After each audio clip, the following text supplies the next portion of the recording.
దాచేస్తే దాగేదేం కాదు కదా. ఈ రోజు కాకపోతే రేపైనా తెలుస్తుంది ఎవరు బాధ్యతారహితంగా పనిచేశారన్నది. కాకపోతే ప్రతి ఒక్కరు కూడా బాధ్యతాయుతంగా పనిచేయాలని మేము కోరుకుంటున్నాం. ఎందుకంటే లక్షలాది మంది భక్తులు వచ్చే పుణ్యక్షేత్రం ఇది. దయచేసి అటువంటి బాధ్యతారహితంగా పనిచేసిన ఏ స్థాయి వ్యక్తిని కూడా, అది కింద స్థాయి వ్యక్తి పై స్థాయి వ్యక్తి ఏ స్థాయి వ్యక్తిని కూడా వదిలిపెట్టే ప్రసక్తి లేదు. Thank you.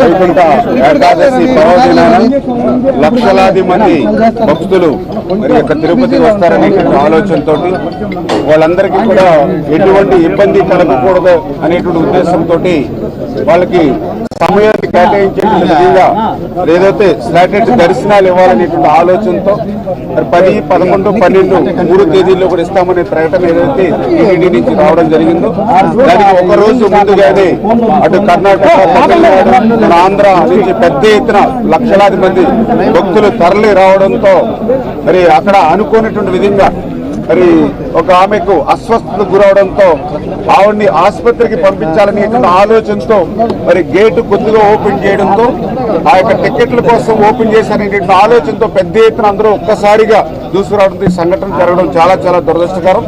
మరి ఇందులో 48 మందికి గాయాలు అవ్వడం, అదేవిధంగా 6 చనిపోవడం చాలా దురదృష్టకరం.